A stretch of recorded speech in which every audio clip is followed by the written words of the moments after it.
উত্তরবঙ্গের ছোট শহর রায়গঞ্জ। কুলিক নদীর তীরে রায়গঞ্জ বন্দর, সেখানে নেমে ছোট 3 রাস্তার মোড়ে আজও বিদ্যমান আদিকালী মন্দির। মন্দিরের আনুমানিক বয়স প্রায় 200 বছরের বেশি। সঙ্গে জড়িয়ে রয়েছে মায়ের খ্যাপা ছেলের নাম।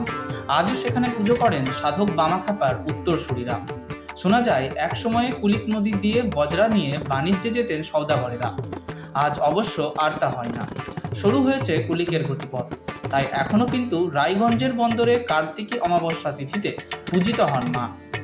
প্রতিষ্ঠিত রয়েছে পঞ্চমুণ্ডির বেদির উপরে কোষ্ঠী পাথর মাতৃ মূর্তি। শোনা যায় তার বয়স নাকি প্রায় 200 বছর।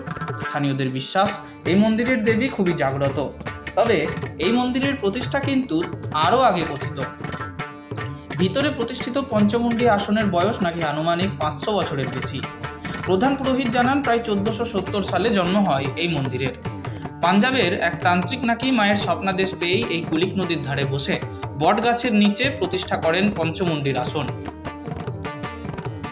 সেই বট গাছ আজও রয়েছে মন্দির প্রাঙ্গণে। শোনা যায় সেই সময়ে কোনো মন্দির ছিল না, এমনকি মা পূজিত হতেন ডাকাতদের কাছে। তাই সেই অর্থে এই মন্দির ডাকাতকালীও বটে। পরে অবশ্য ধনী ব্যবসায়ীরা বাণিজ্যে আসা যাওয়ার পথে পুজো দিয়ে যেতেন এখানে। পরে লোকমুখেই ছড়িয়ে পড়ে এই জায়গার মাহাত্ম্য কথা। আবার কেউ কেউ বলেন মায়ের ইচ্ছেতেই তৈরি হয় তার মন্দির। 1808 সালে স্বপ্নাদেশ পেয়েই দিনাজপুরের রাজা তারকনাথ চৌধুরী গড়ে তোলেন এই মন্দির। জনশ্রুতি রয়েছে পঞ্চমুণ্ডির বেদিতে নাকি হেঁটে বেড়াতেন মা কালী। কালী পুজোর রাতে শোনা যেত নুপুরের শব্দ। তন্ত্রমতে আরাধনা করা হয় মায়ের, ভোগে দেওয়া হয় শোল মাছ, আজও হয় পাঁঠা বলি। পরে সাধক বামাখ্যাপার উত্তরসূরি জানকীনাথ চ্যাটার্জিকে দেওয়া হয় এই পুজোর ভার। সেই থেকেই তার উত্তরসূরিরা বংশ পরম্পরায় দায়িত্ব সামলাচ্ছেন। উত্তরবঙ্গের ছোট শহর রায়গঞ্জ।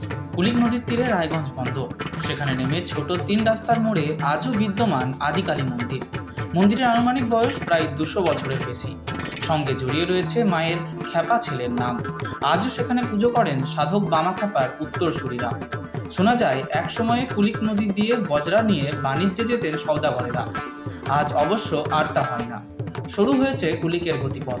তাই এখনও কিন্তু রায়গঞ্জের বন্দরে কার্তিকী অমাবস্যা তিথিতে পূজিত হন মা। প্রতিষ্ঠিত রয়েছে পঞ্চমুণ্ডির বেদির উপরে কোষ্ঠী পাথর মাতৃ মূর্তি। শোনা যায় তার বয়স নাকি প্রায় 200 বছর। স্থানীয়দের বিশ্বাস এই মন্দিরের দেবী খুবই জাগ্রত। তবে এই মন্দিরের প্রতিষ্ঠা কিন্তু আরও আগে কথিত।